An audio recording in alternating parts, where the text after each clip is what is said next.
Já, ok. Já, við erum komin að stað aftur. Þannig að við elskum það sem við gerum. Það alltaf gott að gera það.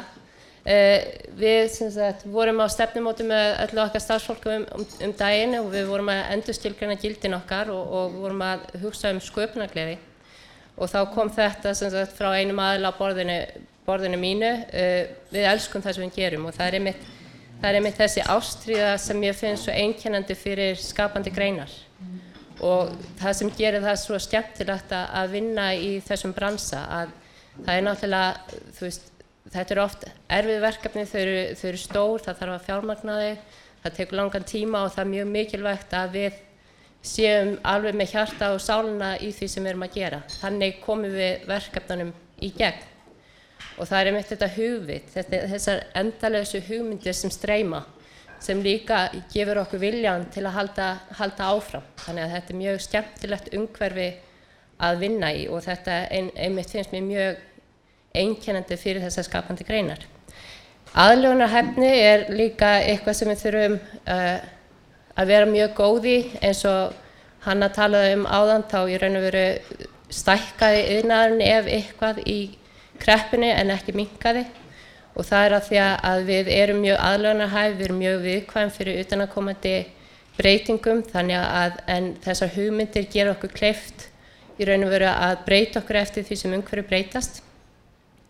Það mjög lausnamiðuð nálgun í öllu sem við gerum þannig að við kunnum að bjarga okkur ef svo má segja, gerum það vel. Fjármagn náttúrulega alltaf eitthvað sem mjög mikilvægt og kannski erfiðasti þátturinn í okkar starfsemi að finna í raun og veru fjármagn í verkefnin okkar. Ég ekki viss að fólk gerir sér almennt grein fyrir því hvað það kostar að framleiða bíómynd eða framleiða sjónvarpsþætti. Bíómyndir getum við tekið alveg frá 150 til 700 milljónir, þannig að þetta töluvert fjármagn. Þættir, sem sagt leikið efni, kostar kannski eitthvað starf á bilinu 200 til 700, jafnvel meira. Þannig að þetta við verðum að hafa ástríðu til þess að ná í allt þetta fjármagn. Þannig að það kannski svona helsta challenge hjá okkur í raun og veru að sameina þetta, að geta talað business, geta talað framlegð, EBITDA, hagnað, en ekki missa þessa ástríðu og þessa sköpunargleði sem ríkir. En hvað fellur í raun og veru undir kvikmyndagerð? Það fyrsta sem kemur í hugan þegar við tölum kvikmyndagerð eru eðlilega kvikmyndir, en þetta náttúrulega miklu meira heldur en bara það. Sjónvarp náttúrulega mjög stór þáttur að þessu og við skiptum sjónvarpi yfirleitt í tvær grúpur, ef svo má segja, og þá það sem sagt leikið efni sem eða scripted efni, sem þá þáttaraðir eins og dagvaktin, fangavaktin, ástríður, réttur, þannig að það svona þessar stóru þáttaraðir sem allir vilja sjá. Non-scripted þá meira eins og format og þegar við erum að tala format þá erum við að tala þætti eins og Voice, Biggest Loser, Idol og slíkt og svo undir það fellur önnur dagskrárgerð, matreiðsluþættir, lífstílsþættir, allt mögulegt. Við erum náttúrulega líka að gera heimildarmyndir af öllum stærðum og gerðum, þannig að það eru nokkuð margir í því líka en það eru yfirleitt litlir aðilar en við gerum það hjá Sagafilm líka. Við erum líka í auglýsingagerð, þið áttu okkur líklega ekki á því þegar þið sjá auglýsingarnir í sjónvarpi hvað stór hluti af auglýsingagerð á Íslandi einmitt gerð hjá Sagafilm, við erum mjög stolt af því. Þjónusta við erlenda aðila, þetta í raun og veru þjónusta við þessi stóru verkefni, bæði stór og smá sem að koma þessar Hollywood productionir sem hafa verið að koma og leita til Íslands. Það líka mikið af evrópskum verkefnum, þannig að þetta svona það sem hefur kannski aukist einna mest á síðastliðnum árum og hefur komið okkur vel í gegnum kreppuna. Hluti af þessu náttúrulega eftirvinnslan. Þar erum við að tala grafík, hljóð, klipping og litaleiðréttingu, þannig að þar erum við bæði að náttúrulega vinna okkar eigin verkefni en líka fyrir auglýsingastofur og slíkt. Og svo náttúrulega erum við með tækjaleigur og viðburðaþjónustu, þannig að þetta svona aðeins víðara hugtak heldur en að fólk almennt kannski hugsar út í og við höfum verið til dæmis með 7 mismunandi deildir hjá Sagafilm.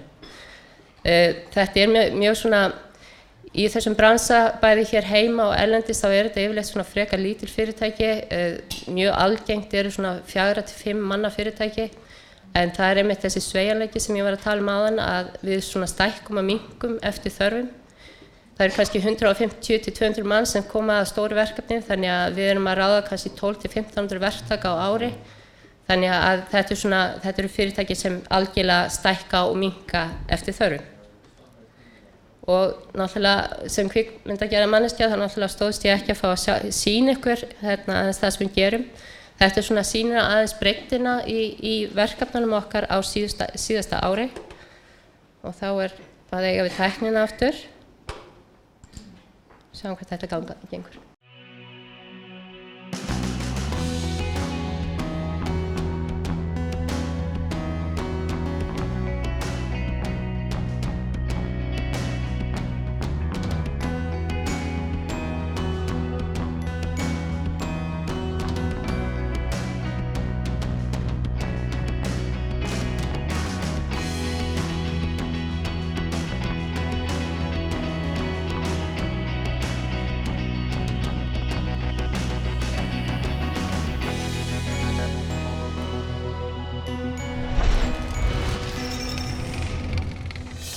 Já, þetta svona bara brot úr því sem við vorum að gera á síðasta ári. Illugi var að tala sem sagt, styrki og fjárfestingu í kvikmyndagerð. Við viljum frekar tala fjárfestingu heldur en styrki. Við viljum einblína á því sem við erum að skila tilbaka út í hagkerfið, út í samfélagið. Og eins og Illugi talaði þá náttúrulega margt sem skiptir máli í því samhengi. Það sem sagt tvö í raun og veru kerfi sem í gangi sem styrkja við kvikmyndagerð á Íslandi og það sem sagt annars vegar styrki frá kvikmynda eða fjárfesting í gegnum Kvikmyndamiðstöð Íslands. Þar meira svona áhersla á menningamál. Við viljum náttúrulega vera að gera íslenskt efni fyrir Íslendinga og við viljum halda í tungumáli okkar. Það skiptir okkur máli. Við viljum náttúrulega gera barnaefni fyrir börnin okkar. Sem endurspegla þær sögu sem í gangi hér og náttúrulega kvikmyndir og sjónvarp náttúrulega líka skráninga á okkar sögu og þeim tíðaranda sem í gangi hverju sinni. Hins vegar í raun og veru endurgreiðslukerfi atvinnuvega- og nýsköpunarráðuneytisins sem tók gildi 1999. Það byrjaði í 12% og núna komin upp í 20%. Þetta svona það kerfi sem hefur gefið okkur kleift að laða að svona mikið erlendu verkefnum til landsins. Þetta mjög sterkur sölupunktur þar. Þetta framlag sem sem sagt reiknað eftir að búið að draga frá framlag Kvikmyndamiðstöðvar og þetta ætlað til að stuðla að eflingu innlendrar menningar og kynningar á sögu landsins og eins og ég sagði laða að erlenda kvikmyndagerð. En þetta líka til í raun og veru að styrkja okkur sem erum í iðnaðinum, gefa okkur kleift á að læra og þroskast sem við höfum svo sannarlega gert þessi ár. Og án þessari endurgreiðslu þá værum við illa fyrir komið í raun og veru fyrir kvikmyndaiðnaðinum. Þannig að þetta mjög mikilvægur þáttur í okkar starfsemi. Og þetta kerfi þekkt erlendis fyrir að vera í raun og veru mjög einfalt og gagnsætt. Þannig að þetta að virka mjög vel. Fjármögnun, mismunandi verkefni, það mjög misjafnt hvernig við fjármögnum verkefnin. Þetta samanstendur af mörgum mismunandi þáttum og það náttúrulega KMÍ og endurgreiðsla mjög mikilvægt en það líka norrænir og evrópskir sjóðir. Við erum að sækja mikið í sjóði, bæði sem sagt norræna sjóðinn og Mídia sem Evrópusjóður. Svo við sem sagt oft í samframleiðslu með erlendum aðilum þannig að þeir geta í raun og veru sótt í sína sjóði líka. Og svo það náttúrulega sjónvarpsstöðvarnar sem mjög mikilvægur þáttur í þessu. Dreifingaraðilar, við vorum náttúrulega mikið í DFD, það því miður hefur algjörlega hrunið. Voddi kom svolítið í staðinn en með Netflix og í raun og veru ólöglegu niðurhali þá hefur Voddi minnkað líka. Þannig að þetta umhverfi stöðugt að breytast og tæknin stundum hraðari heldur en við, ef svo má segja. Hún breytir svo ört að við náum ekki alltaf að fylgja eftir þeim breytingum. Við erum líka í ákveðnum tilfellum með vöruinnsetningar. Það svona kannski svolítið óþekkt koncept þetta heima, þetta product placement, en það svona að verða meira og meira relevant. En það mismunandi sem sagt eftir verkefnum og eins og ég segi þetta oft verkefni sem frá alveg 150 til 700 milljónir. og ég vildi gjarnan að ungt fólk myndi hugsa til þess þegar það fer á netið og hleður eitthvað niður ólaglega að það mjög mikið af störfum, það mjög mikið fjármagn sem að baki og það ekki sjálfgefið að þetta sé bara frítt. Ég var að nota tækifærið svo mikið af unga fólki í salnum. Og svo það náttúrulega, þjónusta við erlenda aðila, þá það náttúrulega 20% svo borga þeir bara það sjálfur. Auglýsingagæðin og kynningarmyndböndin eru bara beint af fyrirtæki. Eftirvinnslan, tækjalega og viðburðum mjög mikið líka og svo náttúrulega til að styðja við okkar eigin framleiðslu. Þannig að þetta svona mjög mismunandi. Og ef við tölum kvikmyndagerð sem útflutningsvöru, flækja mig í þessu hérna, það grunnforsenda í erlendu sjóðum sem erlendu sjóðum eins og Media og Nordisk að styrki fáist fyrst í heimalandi. Þannig að með því að styrkja kvikmyndagerðina hérna heima þá erum við að laða að okkur fjármagn erlendis frá og fá þá gjaldeyristekjur inn í hagkerfið. Sjónvarpsstöð heima þarf líka yfirleitt að skuldbanda sig til sýninga þannig að við þurfum ofta að vera komið með 2-3 að minnsta kosti sýningaraðila annarkvört í norrænu löndunum eða evrópsku löndunum. Gæðin á íslenska kvikmyndagerð, ég vona að þið hafi tekið eftir því sjálf þegar þið eru að horfa á það sem við gerum að gæðin eru alltaf að aukast. Það mjög mikið lagt í það að vera sambærileg eða ná upp þessari samkeppni við erlent efni. Þetta kallar samt á auki fjármagn eðlilega. Við erum að vinna á miklu lægri budgetum eða kostnaðaráætlunum heldur en gengur að gerist erlendis sem gerir samkeppnina mjög erfiða. Við erum að sem dæmi, í erlendri þjónustu þá erum við kannski Hollywoodmyndir að eyða 100 til 150 milljónum á dag. Við eyðum álíka miklu til að gera heila kvikmynd. Þannig að þetta mjög erfið samkeppni. Það verður bara að segja eins og En við erum að gera betur og betur í henni sem betur fer.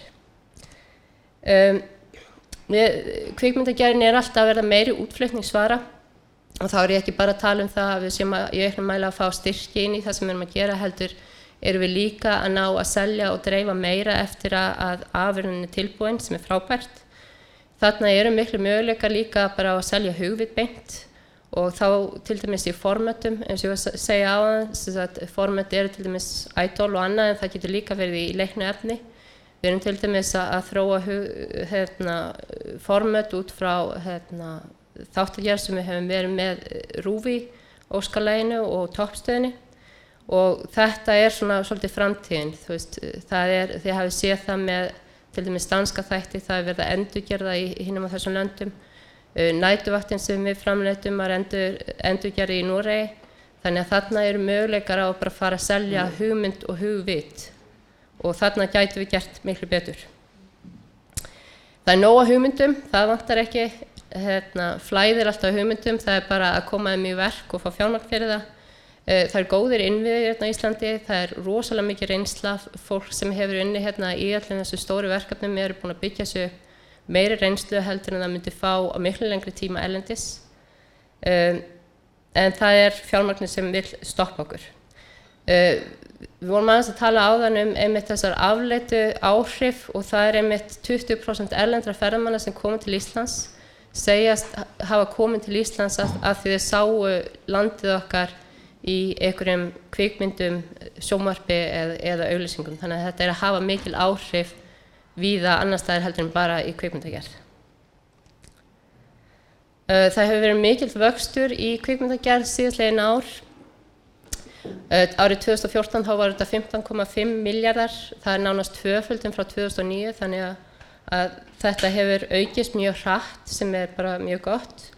Opinber stuðningur við iðnaðinn á fjárlögum eru 10,9% og ykkur finnst það kannski svolítið skrítið þegar við vorum að tala 20% áðan en það sem sagt alltaf frádregið framlag kvikmyndasjóðs og svo náttúrulega fullt af verkefnum sem falla fyrir utan í raun og veru bæða þessa styrta línur ef svo má segja.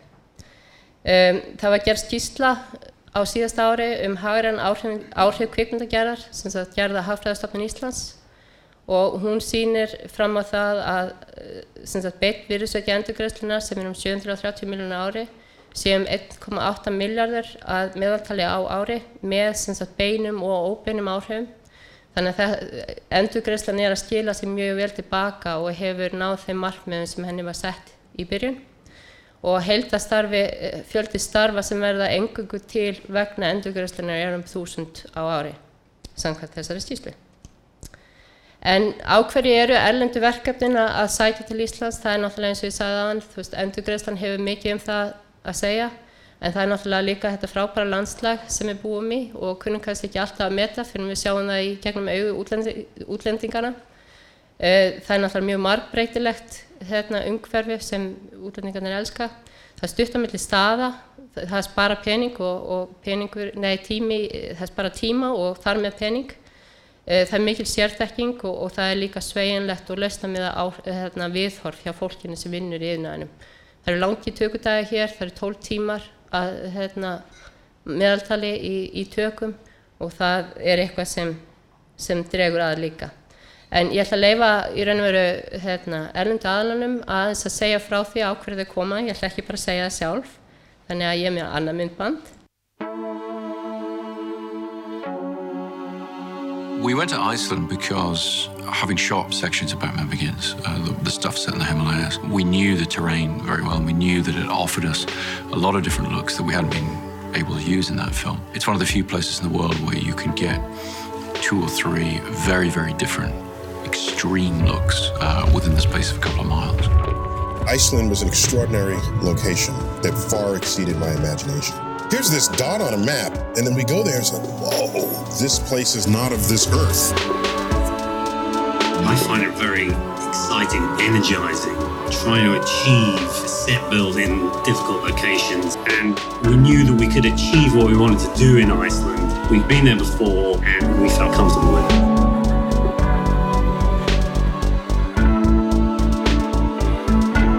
Imagination is fun, but boy, when you get the reality, it's a bonus.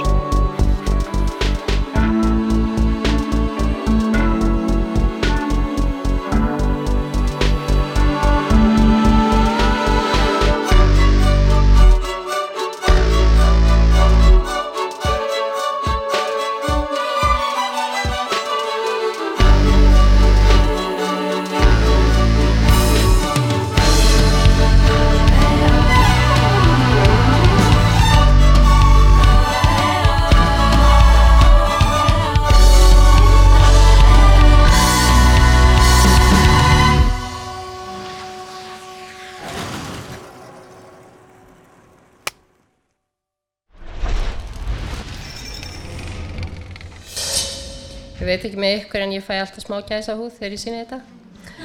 Þannig að, en svo það framtíðin, hvað þarf að breytast til að við getum gert enn betur. Við þurfum að auka stöðugleika. Við erum í verkefnum sem taka langan tíma í þróun. Það yfirleitt svona 3 til 5 ár að þróa til dæmis leikinverkefni, kvikmyndir. Þannig að við þurfum að geta séð lengra fram í tíma til að við getum gert áætlanagerð og gert hana raunhæfa. Það þarf að efla kvikmyndasjóð og auka fjármagn í þróun. Ég held við þurfum að leggja mikla áherslu á þróun, það það sem Danir hafa gert með góðum árangri. Þannig að við þurfum að leggja meira áherslu á að hafa tíma og svigrúm til þess að fínpússa verkefninu okkar áður en við förum með það í framleiðslu. Framleiðslan eðlilega dýrasti parturinn, þannig að við getum sparað töluvert með því að þróa verkefnin vel fyrirfram. Ég alveg sammála því að menntunin mjög mikilvæg í geiranum og við þurfum að hafa það á öllum skólastigum og við þurfum að gera betur þar. Við þurfum að kortleggja og greina sóknarfærin, þau eru fjölmörg og við getum gert betur þar. Við þurfum að skapa frið rekstur RÚV.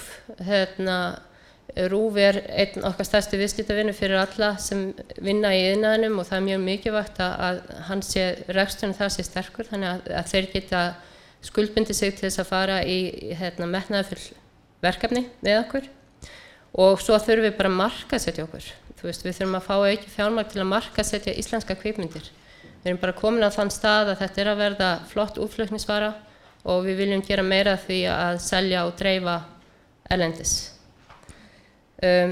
Svo stóðst ég náttúrulega ekki mátið að ég verð að fá að kynna fyrir ykkur eitt nýtt verkefni sem við erum að vinna og það sem sagt Víti í Vestmannaeyjum. Þetta verkefni sem byggt á bókunum hans Gunnar Helgasonar.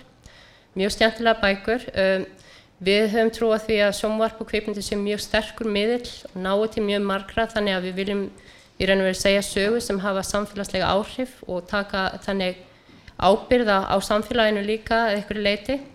Þetta verkefni það sem mjög mikil gleði en það líka svona ákveðið drama og það kannski drama sem kemur skýrar fram í þessum trailer. En mér langaði endilega að sýna ykkur þetta og ég vona að þetta bara hreyfi við ykkur eins og þetta hreyfi við mér og þá fyrir við bara í trailerin. Ég fór til Vestmannaeyja til að keppa í skemmtilegasta fótboltamóti í heimi. En allt breyttist þegar ég kynntist Ívari. Allt í einu var baráttan ekki lengur bara á vellinum. Núna var baráttan upp á líf eða dauða.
Bjó í helvíti.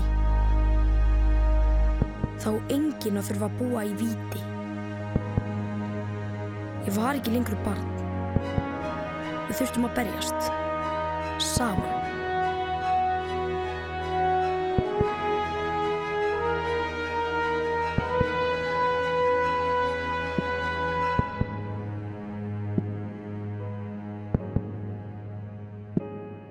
Þetta var sumarið sem ég kynntist Ívari.